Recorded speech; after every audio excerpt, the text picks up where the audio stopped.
जय मसीह की भैया। परमेश्वर का धन्यवाद करता नहीं आज के दिन खातिर कि परमेश्वर अवसर दिले कि एगो संदेश फिर आपके खातिर लेके आई। कई जन हमसे भिन्नयस कहत ने कहाँ जी टाई लगा के घूमत तानी अंग्रेज बन के। हम कही ना भैया, सब लोग लगावेला टाई के, वो खरीद थोड़े ले ले बा, सबको खातिर बा। आज एगो घटना याद आ गई, जब प्रभु यीशु मसीह को दुनिया में रहले ना, एको आश्चर्य कर्म नाई कैले, एको आश्चर्य कर्म नाई कैले। तौनुओं पर एक चीज उनके दिल में रहे, ढेर सारा चेला तैयार कर लेने, 12 गो चेला रहने उनके लगे। और जब उन पैदा हो वाला रहे लगे तो उनके अम्मा के लगे आके स्वर्गदूत कहले रहे, जब यीशु बड़ा हो जाइए तो बड़ा बड़ा काम करिए, अद्भुत काम करिए, चमत्कार करिए। अब उनके अम्मा गोरे इतने साल से 30 साल के हो गए, अभी तक कोनो हमें चमत्कार दिखाई नहीं दीस, न कोनो मुर्दा जिंदा कैले, न कुछ कैले। एक बार का भइल, गलील के काना शहर में उन्हें बुलावल रहल गए एगो बियाहे में। अब यीशु मसीह अपने अम्मा के संगरी, अपने जितना उनके चेला लोग रहना, सबके संगरी की चल गई ना गलील के काना शहर में, नासरत से काना चल गई ना। और वहां पूरा पार्टी उटी चलत रहल है, मेहमान सब आवत रहना है। अचानक से जहां अपने रिश्तेदारियों में गए रहना है, वहां पर दखरसवे कम हो गई। अब सब परेशान हो गए, दादा आज तो परिवार के बड़ा बेइज्जती हो जाई, अपमान हो जाई, का होई। इतना लोग मेहमान सब आयल बने, कहां से नेम पानी पियाई, कहां से शरबत पियाई, सब बड़ा परेशान रहने। अब यीशु के माताजी वहां बैठल रहली ना, उन्हें पता रहे कि ये बेइज्जती दूर करे खातिर, ये समस्या के समाधान करे खातिर अगर यीशु चाहे तो वन कही दी है। अब जा करके वो यीशु के पास जाके कहत अनिन, एक काम करा ना, दिखा दाखरस खत्म हो गई, बाब का होई, बड़ा बेइज्जती होई। अरे इनके बेइज्जती तो होई, हमनियों को होई, हमन के रिश्तेदार हो कि ना, हमन के तो सगे रिश्तेदार हो। सब लोग का कहिए, इनके तो नासरत से रिश्तेदार यूसुफ आयल रहन, मरियम आयल रहन, यीशु आयल रहन, इतना 12 लोगन का टीम लेके आयल रहन, और ऐसा इंतजाम भइल कि सब घट गई। तब यीशु अपने चेला लोग के बोलौले, कहना देखा एक बात, एक काम करा, चिंता करे की जरूरत ना बा, जितना पाथर के जो मटका दिखा ना 6 गो, एक ले जाके पानी से भर दा। चेला लोग आके कहता ने का गुरु मटकवा भर दही, मटकवा तो ऐसा नहीं में तो लोग गोड़ धोएला, हाथ धोएला, और आप कहता नहीं में पानी भर दा, शरबत बन जाई। यीशु मसीह के माता लगे जाके शिकायत करे लगे, और जाके सब कहे लगले चेला उनके अम्मा से कि यीशु हमन के कहता ने कि मटका के पानी से भर दा। उन्हें पता नहीं बा, यहाँ तो हाथ पैर आके धोएला मटका में सब। यीशु के माता कहली, सुना, अगर यीशु कुछ कहता ने तो चुपचाप उनके बात मान ला, चुपचाप मान ला, कुछ सवाल ना करिया। अगर वो कहता ने पानी भर दा तो भर दा ले जाके। और तब चेला मन समझ गए हैं कि अगर यीशु के माता कहता नहीं कि यीशु के बात मान ला तो इनके बात मान लेवे के चाहिए।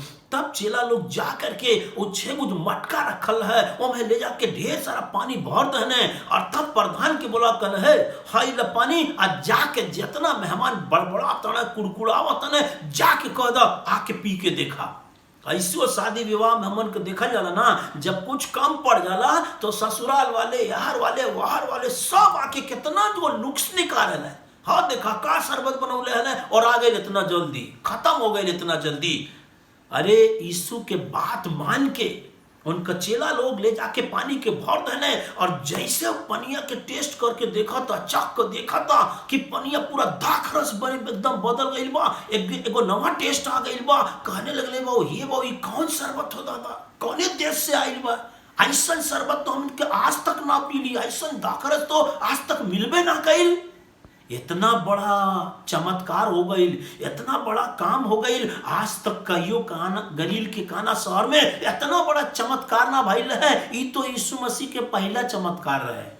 अरे यीशु मसीह के पहला चमत्कार एगो बियाह में भइल। कैसे भइल? जब वो सब परिवार के लोग, यीशु के चेला लोग, रिश्तेदार लोग चुपचाप यीशु के बात मान रहे।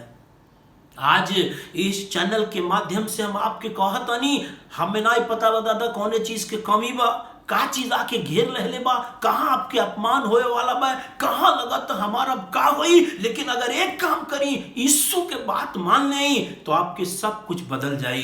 यीशु एक ऐसा परमेश्वर हो कि वो पानी के दाखरस बना देना है। हालेलुया।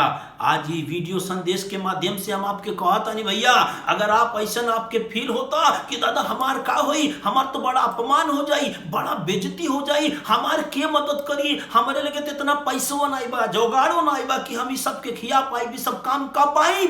यीशु सब कुछ कह सकेले, चुपचाप यीशु के बात मान ले। हालेलुया। एक बार ही यीशु के जो चेला लोग रहना है, काफी दिन के बाद मछली मारे कुल, और एक दिन का भाई पतरस तो ऐसा मछली मारे, बहुत एक्सपर्ट रहना मछली मारे में। एक दिन यीशु मसीह पतरस लगे कहने, का हो पतरस, का होता? ठीक बानी गुरु, तो यहाँ कैसे हो? अरे काल संझा काल लानी है मछली मारे, आजकल पैसा के बड़ा कमी हो गई, मछली मारता हनी। तो यीशु कहने, का हो गए? काहे बड़ा निराश दिखाता रहा, बड़ा उदास दिखाता रहा? कहने, गुरु हम रात भर मेहनत कैली, पता नहीं एको मछली हमें नहीं मिलल। यीशु कहे, बतावा तू तो मछली मारे में महारत हासिल कैले बड़ा, तोहरे समान तो केहू मछली मारे जनबो नहीं करत, पूरा गांव देहात शहर में तोहार नाव बा, नासरत में गलील में आसपास सब लोग कहेला कि पतरस से अच्छा केहू मछली पकड़े ना सकेला। आज का हो गई? नाई पकड़ दी गुरु, एको मछली नाई पकड़ दी। तो गुरु कहने, एक काम करा, चला फिर से जाल उठावा। नाई गुरु बड़ा थक गई बानी। अरे उठावा, काहे परेशान हो, उठाओ ना जाल। एक काम करा, बैठा नावा में ले चला कतई गहरे में, फिर से एक बार जाल डाला। पतरस कहले, गुरु देखा रात भर मेहनत कैली, हमें कुछ ना मिलल, लेकिन एक बात बाय याद आ गई, हमें सदियम गल ना हम काना में, तो हम देखले रहनी है कि तू ऐसे कहले अला पनिया भर दा मटकवा में, पनिया बन गई है दाखरस। अब देखा हम तो मेहनत कैली, हम तो परिश्रम कैली, हमारे मेहनत परिश्रम से तो हम कुछ ना कैली, लेकिन हमें याद बा तू पानी के बनौले वाला दाखरस। गुरु एक काम करब, तोहरिए बात मान के हम चला लेता नहीं। पतरस चुपचाप यीशु को बात मान ले ने, और जा करके गहरे में ले गई ने, और जैसे जाल डालता ने, और जाल पूरा भर गई, खींचता ने, खींच नहीं पावता ने, कहने इतना मछली कहां से आ गई? अरे मछली यीशु के कहले से आ गई, मछली रहा नहीं वहां, लेकिन जब यीशु खड़ा हो गई ना, चारों तरफ से मछली आ गई। आज बहुत सारे लोग परेशान बने, केहू लाई हमरे लगे बाय, हमें तो दुइयो मछली नहीं मिलत, हमें तो कोनो हमारे केहू हमार सहायता नहीं करत, मदद नहीं करत, हमार भौजी काकी चाची केहू नहीं पूछत हमसे। अरे हम कहता नहीं भैया, यीशु के बात मानी, यीशु के बात में ताकत बा। यीशु के बात सिर्फ मछरिया नहीं मानेली, यीशु के बात तो आंधी तूफान सबे मानेला। बाइबल में लिखल बा, स्वर्ग पृथ्वी के सारा अधिकार यीशु के हाथे में बा, पाप भी क्षमा करे के अधिकार यीशु के हाथे में बा। हालेलुया। एक दिन एक आदमी के ऐसे समस्या हो गई है, ऐसे झुराई पड़ल है, बहुत दिन से 4 महीने उनको खटिया टांग के लगे ने यीशु से मिलावे, और जब वहां जाके देखा था ना, इतना भीड़ कैसे मिले हैं यीशु के, चढ़ गए ऊपर, खपरैले पुरैल खोल के उतार देले। यीशु कहले तोहार पाप क्षमा हो गए। सब कहले पाप क्षमा हो गए, हम तो लाई के तो चले लागे, दौड़े लागे, काम मजदूरी मेहनत करके पैसा कमा के घर अपना मैनेज करें। यीशु कहे तोहार पापो क्षमा हो गए, और जा अपन खटिया उठिया उठावा, चला फिरा, काम करा, मजदूरी करा, जा नौकरी करा। तब सब कहने लगी हो के बाबू कहा तूने पाप क्षमा हो गए। तब यीशु कहे, देखा हमें पाप क्षमा करे के भी अधिकार बा।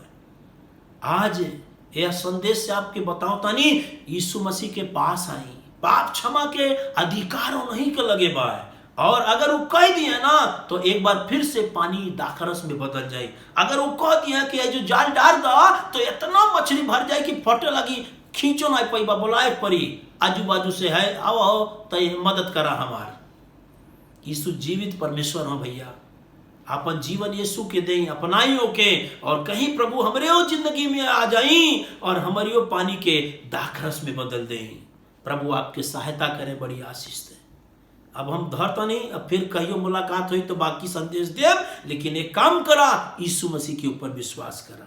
जय मसीह की। प्रभु आप सबके बहुत आशीष दे, और ये जो चैनलवा जो देखो तनी ना, एगो को बांटी, हर बार शेयर करी, ताकि और लोग जान सके कि यीशु पानी के दाखरस बना दे। धर तो नहीं अब जय मसीह की।